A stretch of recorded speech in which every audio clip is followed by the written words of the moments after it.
एक बार एक मंदिर के बाहर कुछ भिखारी पंगत में बैठे भीख मांग रहे थे। मगर उसी पंगत में सबसे आखिरी में एक भिखारी बैठा था। देखने में तो भिखारी लग रहा था, परंतु बैठने का ढंग तो कोई सन्यासी का लग रहा था।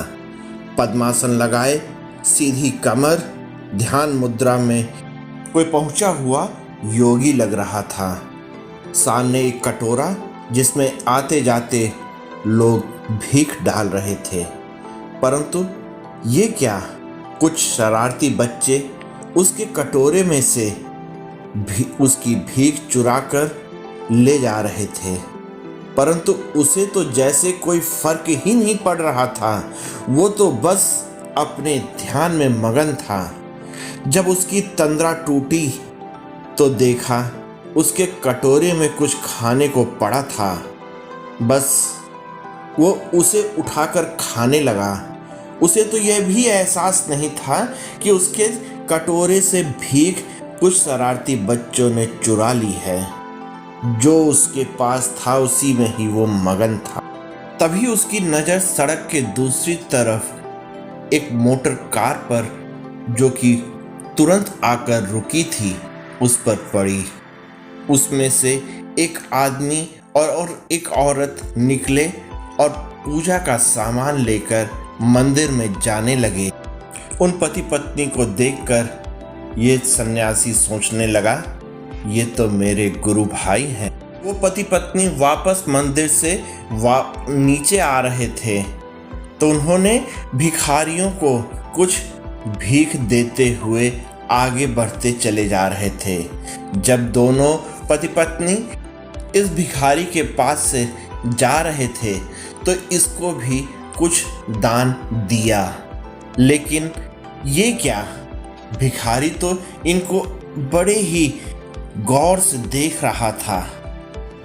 तब पत्नी ने कहा कि शायद इस भिखारी को कुछ और चाहिए। पति ने कहा, बाबा आपको और क्या चाहिए, मैं आपकी और कैसे सहायता कर सकता हूँ। भिखारी ने कहा, क्या कल कोई भंडारा है क्या, आप कुछ जानते हैं इसके बारे में। पति ने कुछ सोचकर कहा, हाँ बाबा, एक भंडारा है, हमारे गुरुदेव के आश्रम में है। कल उनका जन्मदिन है, वहाँ पर भंडारा है, आप आइएगा, आपको भरपेट भोजन मिलेगा। तब उस भिखारी ने तुरंत अपने कटोरे से 1 रुपए का सिक्का निकाला और इधर उधर देखा। पास पड़े हुए एक कागज में उसको लपेटकर उस आदमी को देते हुए कहा, इसे मेरी तरफ से भेंट स्वरूप गुरुदेव को चढ़ा देना। आदमी ने कहा कि बाबा इसकी कोई ज़रूरत नहीं है, आपकी तरफ से मैं कुछ चढ़ा दूंगा, आप इसे अपने पास रखिए, यह आपकी ज़रूरत में काम आएगा। परंतु भिखारी के जोर देने पर उसने वो सिक्का रख लिया अपनी जेब में और दूसरे दिन नियत समय पर पहुंचकर आश्रम के बाहर एक पेड़ के नीचे खड़ा हो गया। उसे मालूम था कि वो एक भिखारी है, उसको आश्रम में घुसने की इजाज़त नहीं होगी, इसलिए वो वहीं खड़ा अपने गुरुदेव का ध्यान में मगन हो गया। तभी उसने देखा वही कार आकर आश्रम के बाहर रुकी और उसमें से वही पति पत्नी निकलकर बड़ी तेजी से कुछ भेंट लेकर आश्रम के अंदर चले गए। आश्रम में जाते ही उन्होंने कुछ अपनी भेंट गुरुदेव के सामने रखी और आगे बढ़ने लगे। तभी पत्नी ने कहा कि उस भिखारी ने जो भेंट दी थी उसको भी यहाँ चढ़ा दो। पति को याद आया, उसने तुरंत अपनी जेब से वो 1 रुपए का सिक्का निकाला और गुरुदेव के चरणों में रखने के लिए जैसे ही आगे बढ़ाया, तभी गुरुदेव एकदम से अपने आसन से उठे और दौड़कर उसके हाथ से वो सिक्का ले लिया और कहा, ये जिसने दिया है वो कहाँ है। और उस व्यक्ति ने पूरी बात बताई कि गुरुदेव, ये तो कल मुझे एक भिखारी ने दिया था और मुझे नहीं मालूम कि वो आज कहाँ है कहाँ नहीं है। गुरुदेव ने उस सिक्के को अपने माथे से लगाते हुए कहा, जाओ, आश्रम के बाहर बने पीपल के पेड़ के नीचे वो अब भी मेरे ध्यान में मगन है, जाओ उसको लेकर अंदर आओ। वो आदमी तत्क्षण कुछ भक्तों के साथ तुरंत आश्रम के बाहर जाकर उस भक्त को लेने पहुंच गया।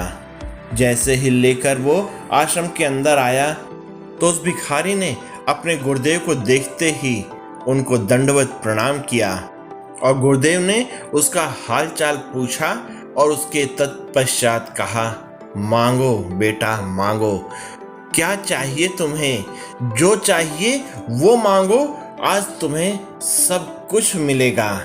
तभी उस भिखारी को तुरंत याद आया कि कल जब मैं ध्यान में बैठा हुआ था तो उस समय मैंने ध्यान में यह आभास किया कि मेरे गुरुदेव की आयु मात्र 1 वर्ष शेष बची है। उसने तुरंत अपने गुरुदेव से कहा, गुरुदेव, मैं आपसे कुछ मांगना नहीं, मैं आपको कुछ भेंट स्वरूप देना चाहता हूँ। तभी बगल में खड़े एक भक्त ने कहा, तू क्या देगा, तेरे पास तो कुछ भी नहीं है, तो कुछ लेकर भी तो नहीं आया, कुछ दिख तो रहा नहीं।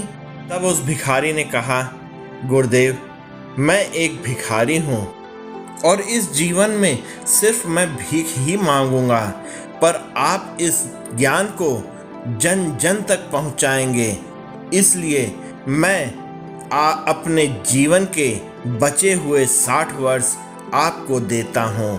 और गुरुदेव के चरणों में झुककर प्रणाम किया। परंतु ये क्या, ये तो उठा ही नहीं, वो तो वहीं तत्क्षण मुक्त हो गया।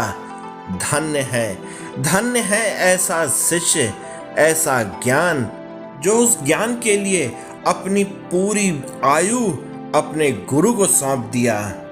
धन्य है ऐसे गुरु, ऐसे शिष्य। अगर आप लोगों को यह कहानी पसंद आई तो कृपया लाइक, शेयर और सब्सक्राइब कीजिएगा। धन्यवाद दोस्तों। जय हिंद।